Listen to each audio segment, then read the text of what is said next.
Los conceptos emitidos en el siguiente programa son de la exclusiva responsabilidad de sus productores. Telecanal 28, televisión a tu medida.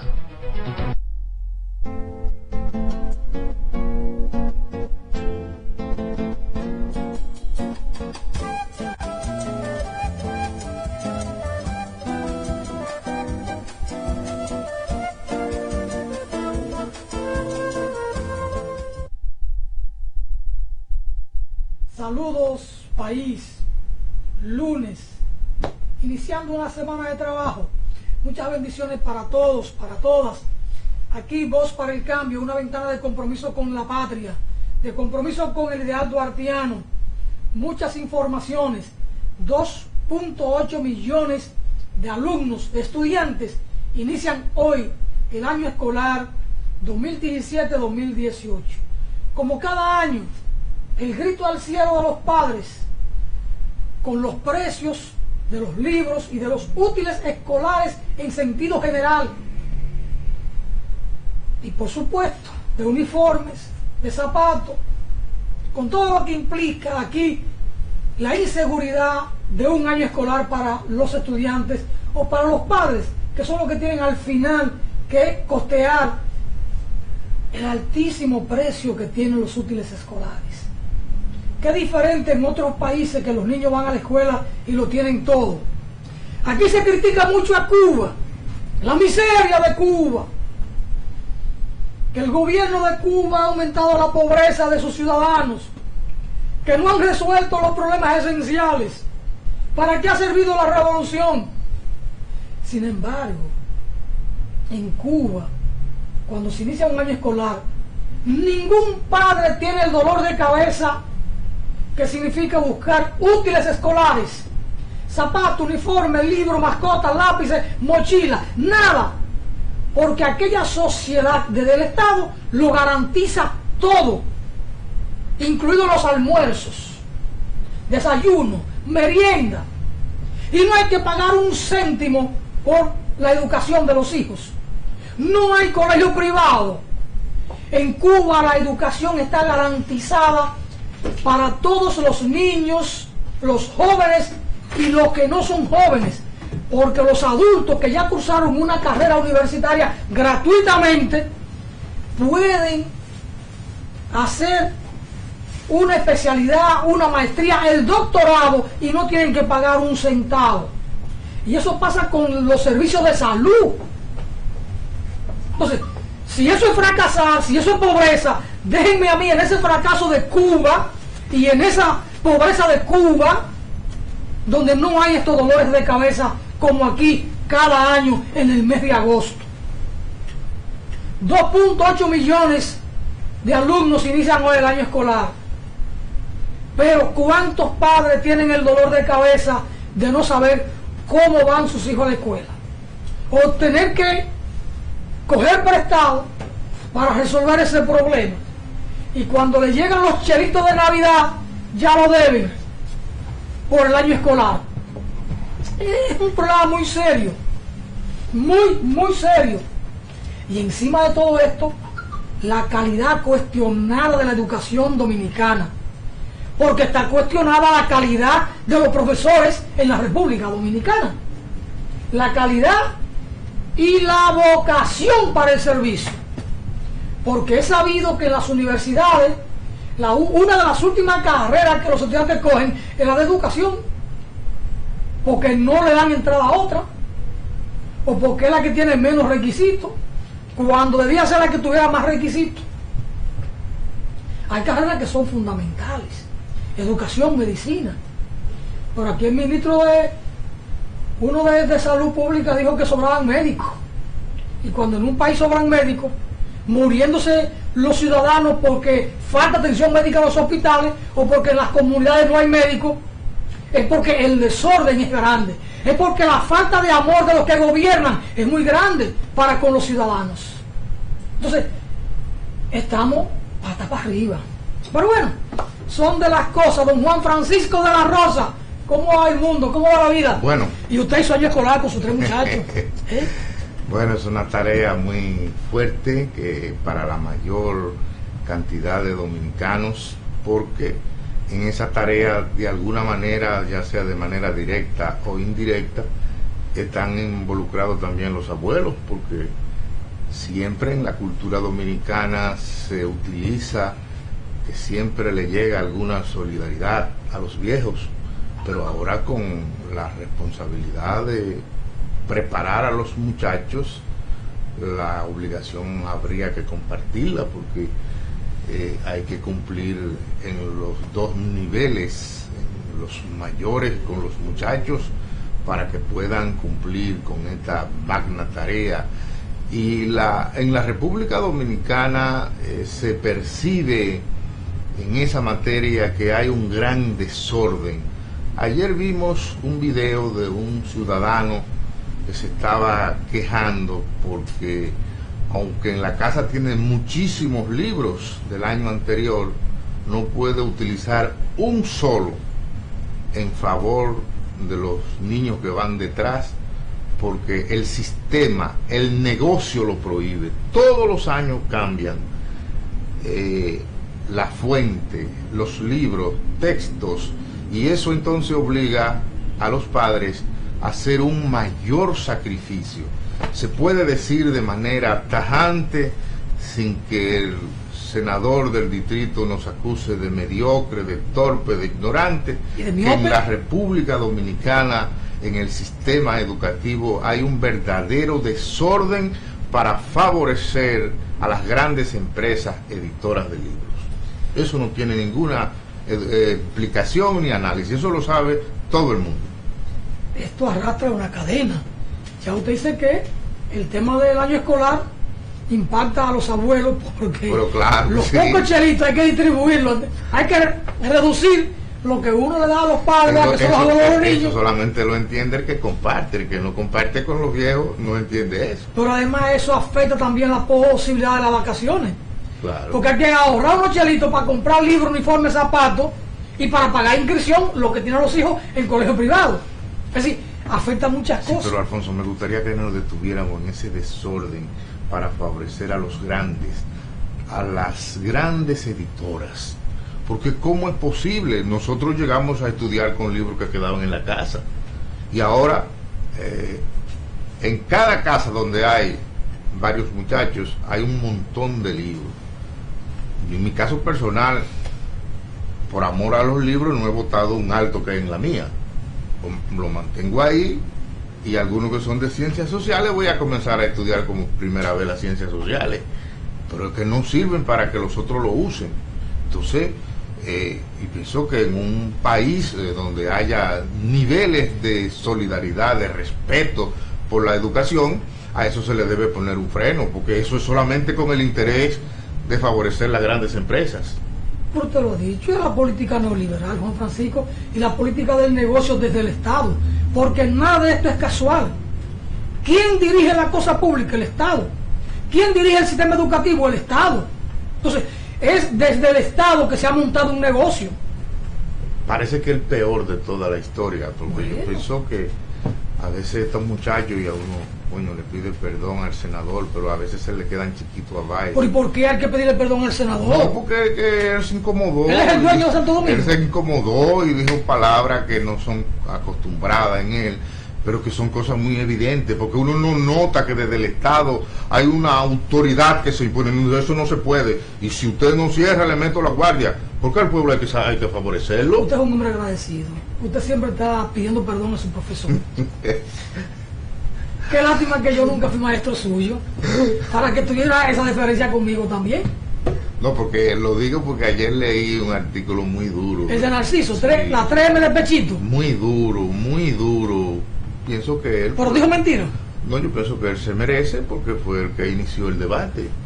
Entonces... ¿Quién se merece? Él utilizó 3 M's ahí que son muy humillantes para una franja que pudiera ser mayoritaria en este momento en la sociedad dominicana, que es la que está en las calles exigiendo lo que pudiéramos decir que es un derecho de ciudadanía a la gente a manifestarse cuando no está de acuerdo con algún comportamiento de los que dirigen la nación, dentro de lo cual está el senador del Distrito Nacional. Borré el artículo de Narciso. Bueno, eso le pasa mucho, porque nosotros hemos entrado a la tecnología por mitad. ¿Borré? Bueno, Juan Francisco, el año escolar aquí es un dolor de cabeza para los padres, y es el mismo escándalo cada año, y los políticos que dirigen la cosa pública se hacen los sordos, los ciegos, los mudos, no dicen nada. Y hace años que esto es un negocio. Dentro de ello hay partes que son parte del negocio. Pero claro que sí. Y entonces, desde esa óptica hay que entenderlo. Y hay dos grandes editoriales que son las que hacen el negocio. Sí. Una de esas editoriales le pagó a Faustino Collado 400,000 pesos para escribirle 4 tomos sobre moral y cívica. Y ya ese día los derechos por 400,000 miserables pesos. Ya no son de... Y van a sacar millones de ejemplares de moral y cívica, de esos 4 tomos. No, ya no son de él, durante 10 años. Ok. Pero y Collado, y entonces, bueno, el nombre mío va a estar ahí conocido por todos los estudiantes. Es su gran recompensa. No, pero nosotros saludamos que hayan reconocido a un hombre como Collado para soltarle eso. Claro, se va a poner guapo cuando está escuchando el programa ahora, lo está viendo, y de que llega a la casa me está dando un racapolvo. Pero hay cosas que indignan a uno. Es un gran negocio el tema de la educación en la República Dominicana. Y por más que critiquen a Cuba, Cuba nos supera a nosotros y a una buena parte del mundo en esa materia. Y si eso es pobreza, yo prefiero la pobreza de Cuba. Si eso es no invertir en desarrollo, yo prefiero esa no inversión en desarrollo como Cuba. Pero prefiero eso. Por eso Cuba está situado entre uno de los países más cultos del planeta. De los más cultos del planeta.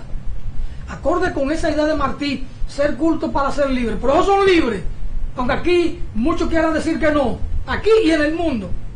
Pero con esa práctica de Fidel, que dijo en el año 1971, se fueron los técnicos, los intelectuales, los médicos, los maestros, los agrónomos del país, le dieron la espalda a Cuba.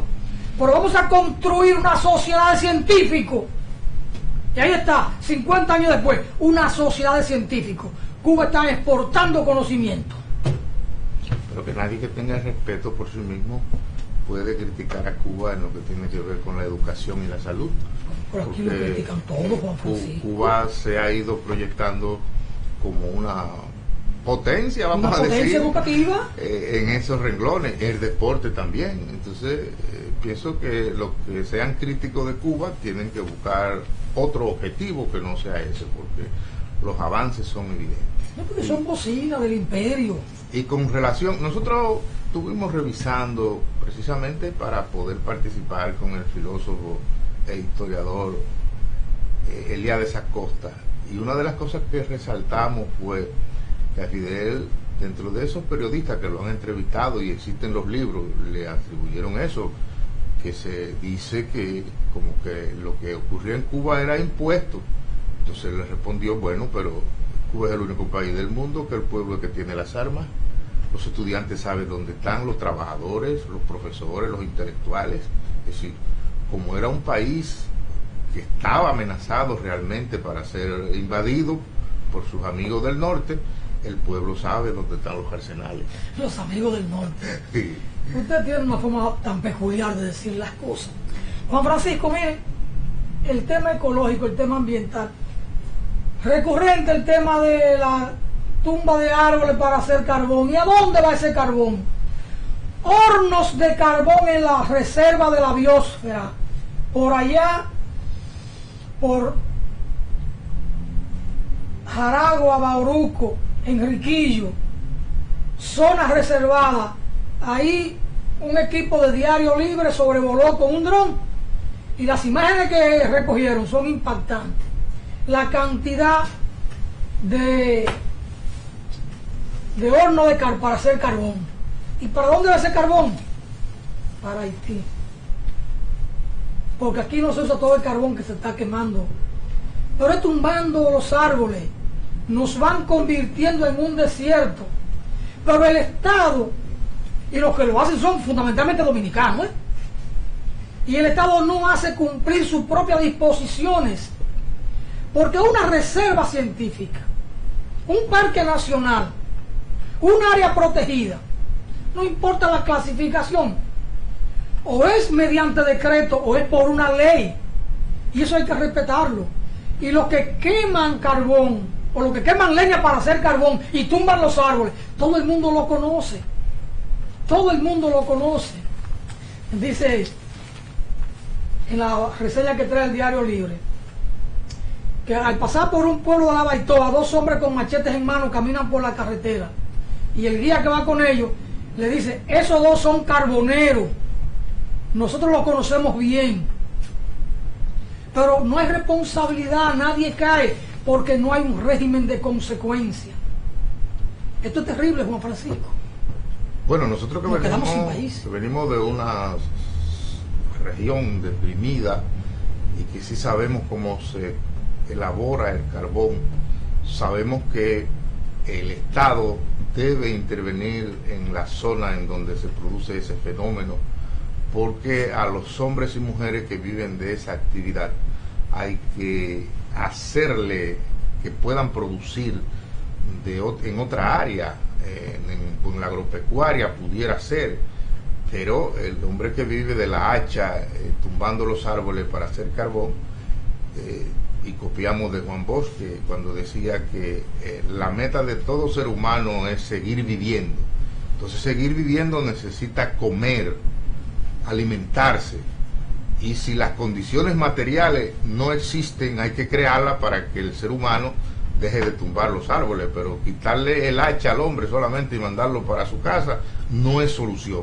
Pudiera ser una solución populista, pero el Estado tiene que invertir para impedir esa práctica, básicamente en la región sur, que es una de las zonas del país con mayor limitación y con más manos que no saben qué hacer. La pobreza es un factor que empuja a muchas personas a dedicarse a ese oficio ilegal y ecocidio. Contrabandistas de carbón contratan a dominicanos y haitianos para la tala y fabricación de los hornos, un proceso que puede durar hasta 2 semanas por horno. Estos necesitan cuidado constante en el proceso para no quemar la madera. La gran demanda de carbón de Haití impacta directamente en la zona fronteriza. Está por demás documentado este problema. Pero oiga lo que dice: contrabandistas de carbón. Eso no son pobres diablos, son gente que de alguna manera son protegidos o tienen una componenda con militares. Ahora, los que hacen la labor de obreros sí son pobres, pero si eso no encuentran quien los contrate para hacer carbón, van a encontrar otra forma de vida. Pero los jefes de esto, de la cuestión del carbón, son contrabandistas, son gente que pueden, es una industria. Pero se han convertido en empresarios de la tumba y quema de los árboles para hacer carbón, porque hay que distinguir una cosa de la otra. Entonces están viviendo del crimen. Pero Usted lo sabe. La noticia encierra un aspecto interesante, y es que ese carbón tiene un mercado seguro. Haití. Y por supuesto, aquí se consume también mucho carbón, porque aquí hay mucha gente que le gusta la carne al carbón. Entonces, también aquí se consume carbón, no solo el gas propano. Pero la demanda nacional no es tan fuerte como en Haití.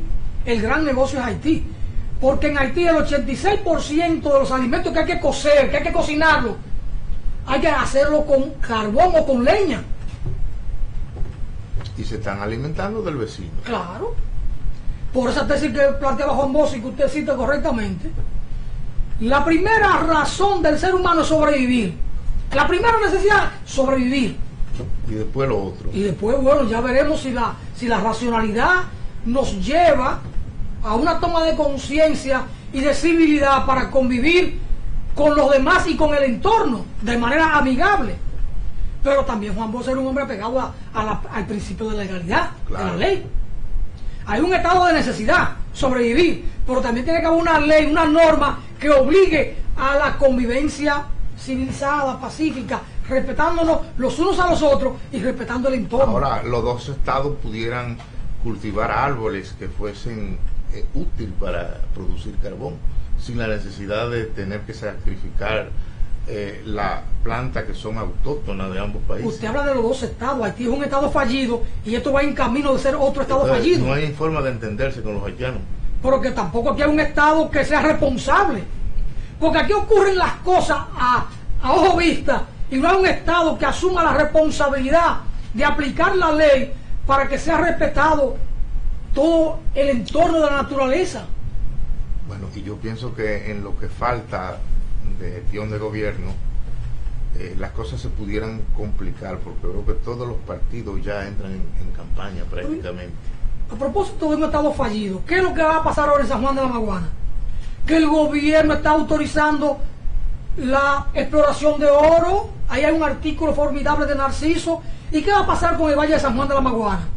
Habichuela al carajo, maíz al carajo, y toda esa zona agrícola que es San Juan de la Maguana se vaya a pique y se va a quedar sin agua San Juan de la Maguana. Bueno, porque hay un estado irresponsable.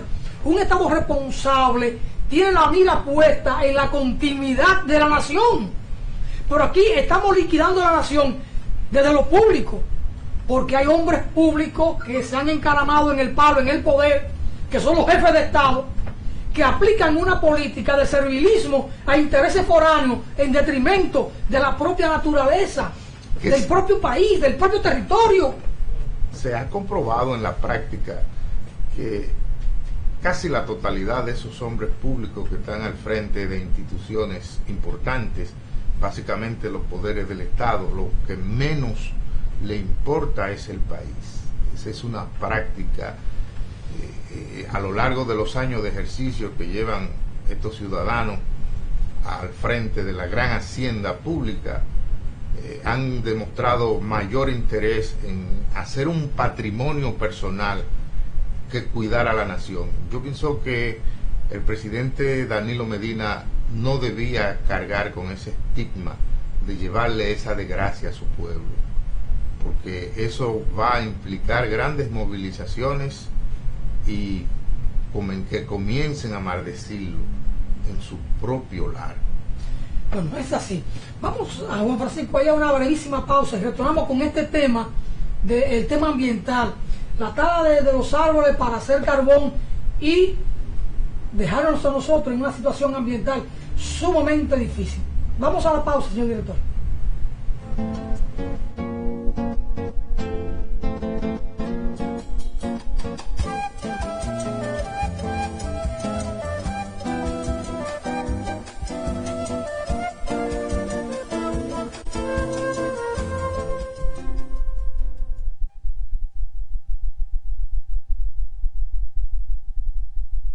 Cuando usted vaya a comprar una casa, un apartamento, un solar, piense en Felga S.A., una compañía de bienes raíces con criterio profesional. Pero igual, si su interés es alquilar un inmueble, piense en nosotros. Felga S.A. está ubicada en la